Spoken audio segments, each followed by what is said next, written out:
Hello, today we are going to talk about resonance.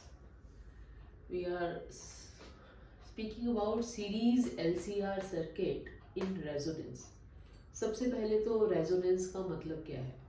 अगर simple terms में हम बात करें तो एक स्विंग का एग्जांपल ले सकते हैं. बच्चा स्विंग झूले पर बैठता है. इनिशियली हम उसको कुछ पुश देते हैं एंड स्विंग स्टार्ट्स मूविंग.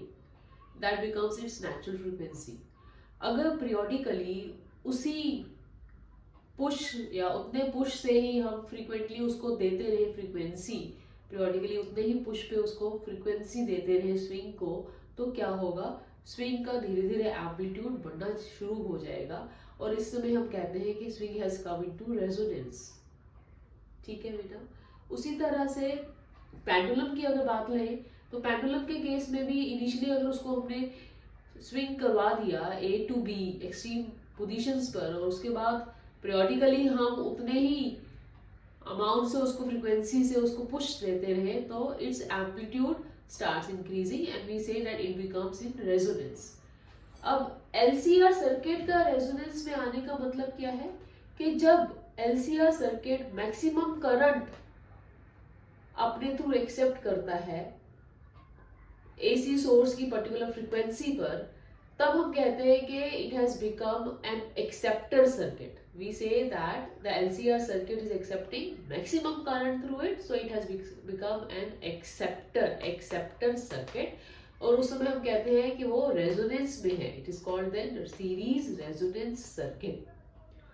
अब इम्पीडेंस हमें मालूम है क्या होता है formula, Z is under root R square plus XL minus XC whole square.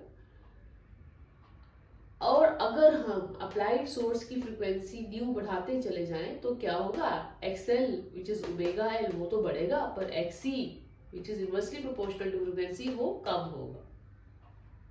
That means एक सर्टेन फ्रीक्वेंसी जिसको कि हम रेजोनेंस फ्रीक्वेंसी न्यू आर बोल रहे हैं या ओमेगा आर कह रहे हैं, उसपे क्या होगा कि एक्सएल बढ़ते बढ़ते और एक्ससी कम होते होते दोनों बराबर हो जाएंगे एक पर्टिकुलर फ्रीक्वेंसी पर सोर्स के. उस फ्रीक्वेंसी को हम क्या कहते हैं? Resonance frequency.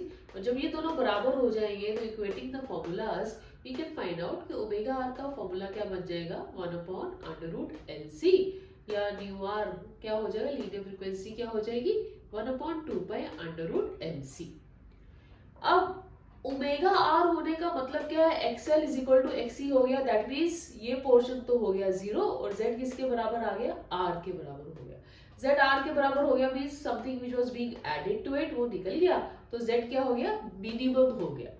तो हम ये कह सकते हैं कि at resonance frequency Z minimum हो जाता है इक्वल टू आर, और जब इम्पीडेंस मिनिमम हो जाएगी तो नेचुरली करंट सर्किट में मैक्सिमम हो जाएगा. और उसके मैक्सिमम करंट को हमने कुछ लिख दिया I naught, such that I naught का वैल्यू क्या होगा? It would be the applied source EMF E naught upon the resistance R because Z has become equal to are.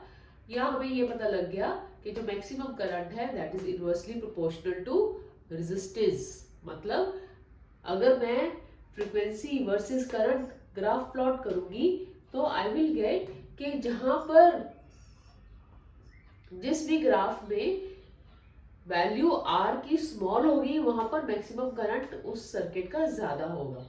जब वैल्यू रेजिस्टेंस की ज्यादा होगी, लार्ज आर होगा, तो maximum current उस सर्किट में कंपैरेटिवली कम होगा.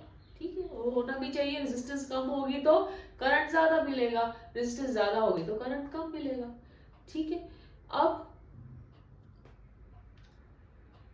दैट मीन्स कि अगर फ्रीक्वेंसी सोर्स की फ्रीक्वेंसी एंगुलर फ्रीक्वेंसी या लीनियर फ्रीक्वेंसी जो रेजोनेंस फ्रीक्वेंसी से डिफरेंट है, रेजोनेंस फ्रीक्वेंसी पे तो हमें मालूम हो गया कि करंट मैक्सिमम होता है, पर जब सोर्स की फ्रीक्वेंसी न्यू आर से कम है या ज्यादा है तो क्या होगा? करंट की वैल्यू मैक्सिमम वैल्यू से कम होगी दोनों ही सिचुएशंस में.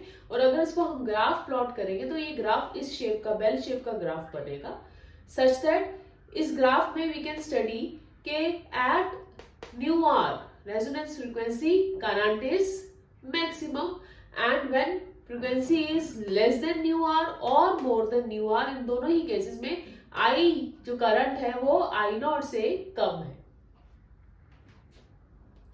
सो सीरीज रेजोनेंस सर्किट को हम बोलते हैं एक्सेप्टर सर्किट। क्यों बोलते हैं एक्सेप्टर सर्किट? क्योंकि उस समय it is admitting maximum current through it. Another term जो हम इस कॉन्सेप्ट में यूज करते हैं that is called Q factor. अब क्यू फैक्टर का यूज क्या है?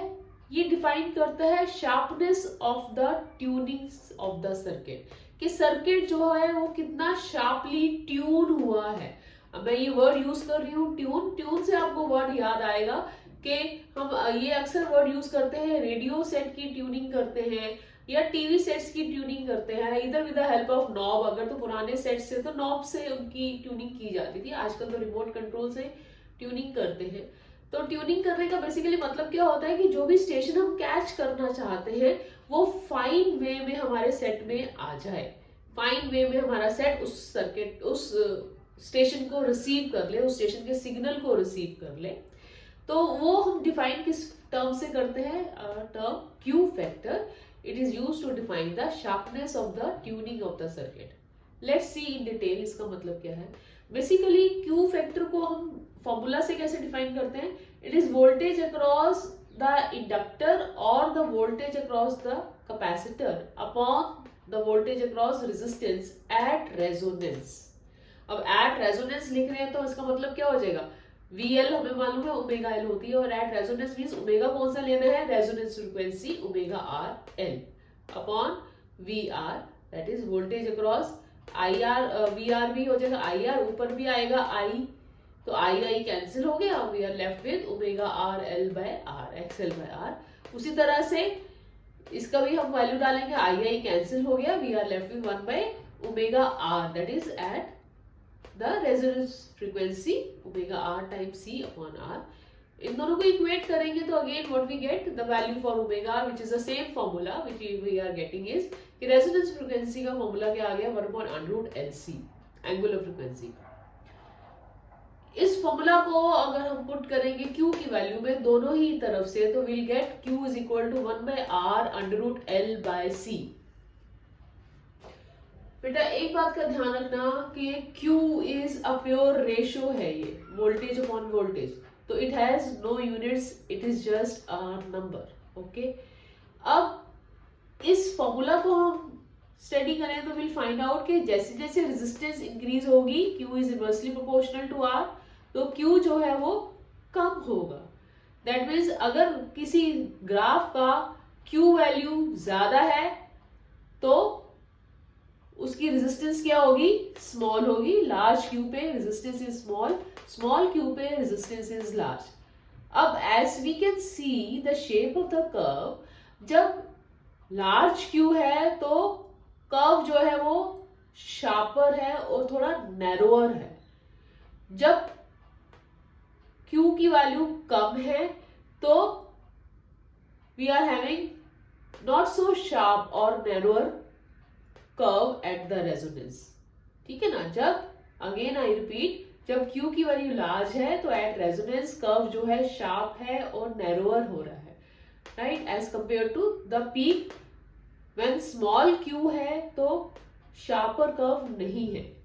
ठीक है, तो we get so higher Q means sharper and narrower resonance, which means जब जब हम ट्यूनिंग सर्किट्स जैसे कि रेडियो या टीवी सेट है उनको हम जब ट्यून इन करते हैं तो हमारा मोटिव क्या होता है?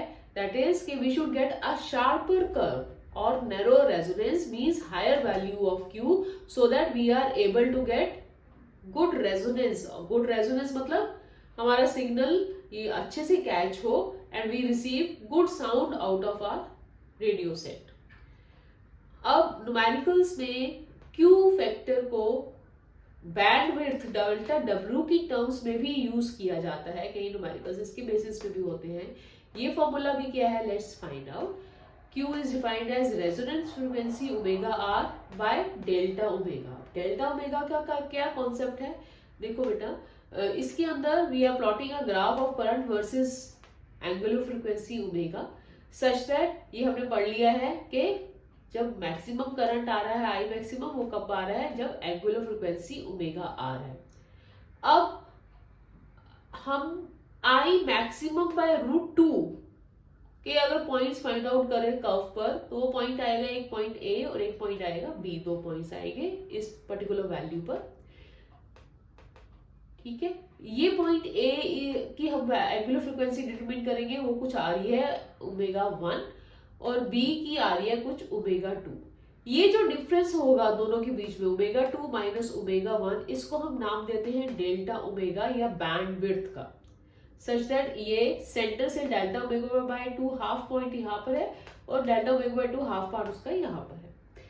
सो वी से कि ω1 और ω2 ये वो दो फ्रीक्वेंसीज हैं जहां पर half power point that is I maximum bye √2 हो रहा है वैल्यू करंट का।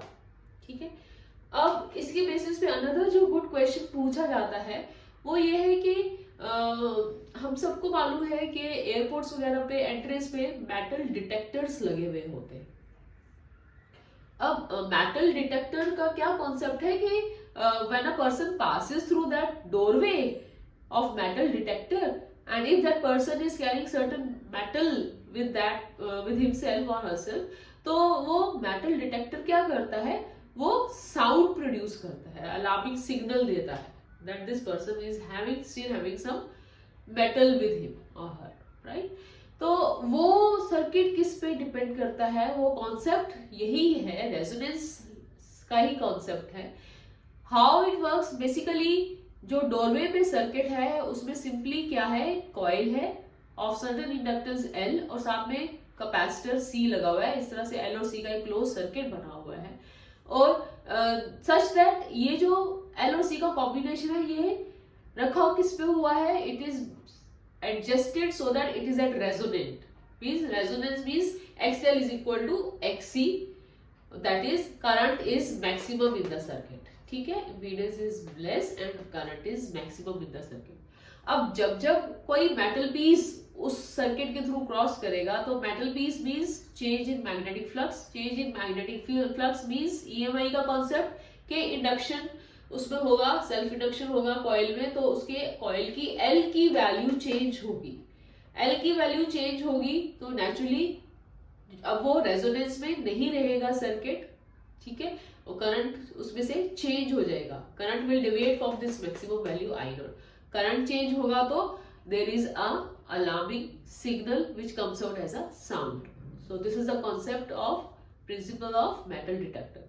अब A question for you to ponder over is, आपने सोच के बताना है कि मेटल डिटेक्टर के सर्किट का Q फैक्टर कैसा होना चाहिए, हाई होना चाहिए या लो होना चाहिए।